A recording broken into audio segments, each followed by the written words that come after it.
내 자녀 초격차 인재 만들기 고등학생 편 5번째 테마입니다. 5번째 뭐죠? 진로를 정했다면 이제는 진로와 관련 있는 진로를 방해하지 않고 오히려 도움을 주는 전공을 정해야 된다는 겁니다. 고등학교 시기에 정해야지 그렇죠. 지원을 할 거 아니에요. 전공 굉장히 중요합니다. 고등학교생이 부모님과 같이 알아볼 거 알려드릴게요. 이것도 빨리 알아봐야 돼요. 왜냐면 그 전에 우리 다시피 너무 좋지. 수시 지원해야 되는 아이들 같은 경우는 이것에 네네. 맞춰서 활동을 해야 되거든요. 맞아요. 너무 그렇죠? 중요한 점을 네, 짚어주셨어요. 교과도 그렇게 들어야 되고 생기부에 어떻게 올려야 되는지도 말씀 다 드려놨잖아요. 그러려면 이런 관리가 필요하죠. 만약에 이것만 보시는 분은 앞에 저희 그 동영상 꼭 보셔야 돼요. 유튜브에서 챙겨서 보세요. 전공을 정하는 방법?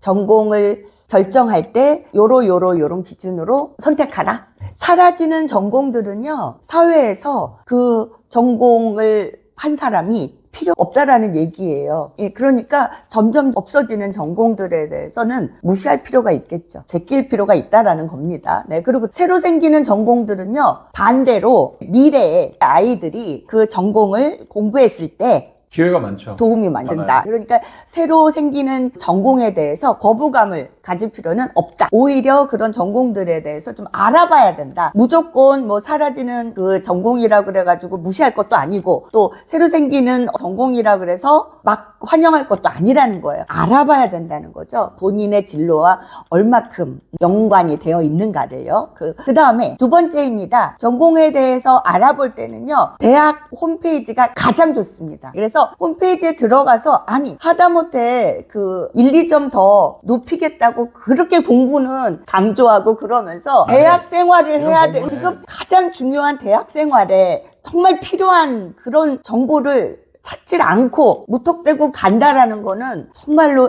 이해할 수가 없는 거죠. 그래서 대학 홈페이지에 들어가면요, 전공에 대해서 1학년 1학기 때 뭐 배우고 4학년 2학기 때 뭐 배운다까지 다 나와 있어요. 실라버스. 좋은 음식점, 맛집 찾아가려고 그러고 다 알아보고 앱 따라보고 가격 보고 다 하는데 아이들 대학교 보내는데 인생에 있어서 이렇게 중요한 이 대목을 그냥 성적만 갖고 얘기를 한다니까 홈페이지 하나도 안 들어가 보진 않아요. 그리고요, 부모님들이 알고 계신 어떤 단편적인 아주 좁은 정말 과거의 정보 정보야. 가지고 그러고 나서 이제 가장 부모님들이 좀 신경 곤두서 있는 거는 옆집 아이예요. 옆집 아이. 그놈의 옆집 아이는 왜 그렇게 많이 하더라. 통신 너무 믿으셔. 잘 너무 알죠, 믿어. 잘 알죠. 그래서 제발 그렇게 해서 아이들을 좋은 길로 마세요. 나쁜 길로 그러지 마시고 대학 홈페이지 꼭 들어가 보세요. 전공 마음에 드는 거 있으면 진로하고 도움이 된다 싶은 것도요, 대학 그 홈페이지에 들어가서 전공을 보면서 알게 되거든요. 이런 시간을 3일이면 3일, 일주일이면 일주일 가져야 된다는 얘기예요. 공부 다 스탑하고. 저는 그럴 만한 가치가 충분히 있다고 봅니다. 이런 말씀 드리는 거는 수천 명을 만나봤지만 다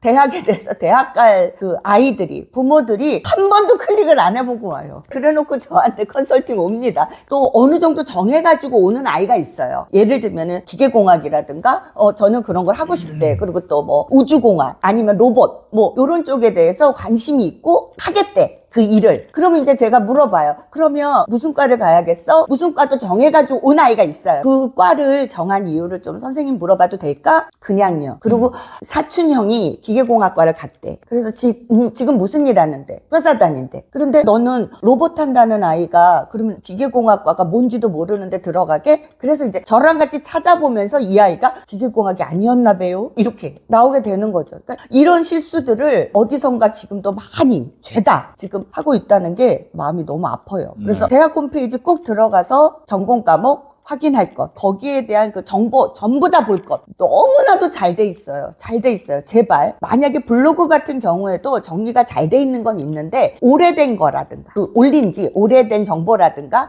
그럴 때는 또 정보가 바뀔 수도 있으니까 제가 봤을 땐 대학 홈페이지가 최고예요. 다시 알아봐야 네, 되고요. 그리고 또 더 확인해야 돼. 좀 더 적극적인 건 뭐냐면 홈페이지를 보더라도 내가 지식이 좀 부족해 잘 모르는 게 있어. 그럴 때는 어떻게 해요? 전화해보세요. 학과장실로 전화해봐. 맞아. 학과실. 조교들이 다 있어요. 그래서 그럼 다 나 말해줘요. 이런 적인데 상황이 이런데 그거 좀 알려줄 수 있느냐? 내가 보다 보니까 그럼. 잘 모르겠다. 맞아. 이렇게 한번 적극적으로 한번 해보면 요즘에 너무 친절하게 잘 가르쳐줘요. 맞아. 근데요, 실은 홈페이지만 봐도 된다. 학과에 대한 거 거기 다 나와 있어요. 그 다음에 진로와의 연결 여부를 꼭 따지셔야 됩니다. 아이하고 같이요. 전공 이름이 너무나도 달라졌어? 뭐라 그래야 되지? 전공 이름을 대학마다 어찌나 어렵고 브랜딩이 있어 보이려고 딱 하는 거야. 있어 보이려고 하는 것 치고는 너무나도 지원자를 생각을 안 해.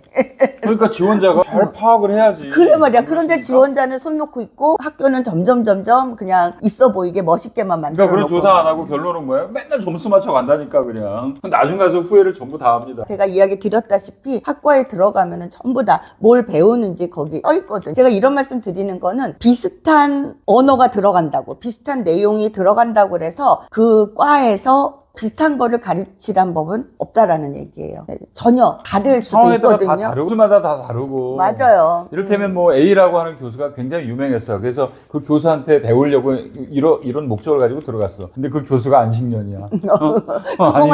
아니면 다른 데로 갔어. 이런 헛다리 것도 짓거나. 극단적인 사례입니다만. 그러고 나서 본인이 하고 싶은 일에 관련된 전공 과목이 있는지 없는지를 알아야 된다는 거죠. 그거는 나중에 취업할 때 큰일 나거든요. 예를 들면 대학에서 전공하지도 않은 것들을 회사에서 요구하면 어떡하려고. 네, 그래서 이런 문제가 있다. 제가 그래서 끝으로 요것만 좀 이야기 드릴게요. 얼마나 그 전공에 대해서 알아봐야 되느냐에 대한 건데, 자연계열하고 공학계열하고 혼돈하는 경우가 많더라고요. 자연계열에는요, 농업학과, 물리학과, 생명과학과, 그리고 또 식품영양학, 통계학, 그리고 환경학과 등이 자연계열이에요. 근데 자연계열일 경우에는 수학과학에 좀 자신이 있어야 되고요. 집중력이 강해야 되고요. 그리고 자연현상을 관찰하고 분석하는 걸 좋아해야 돼요. 여기는요, 기초학문이라고 그래서 학습에, 어떤 깊이 있는 학습에 뭐라 그럴까? 적응을 빨리 해야 되는 친구들이 가면 좋고요. 또 하나는 공학 계열에 보면은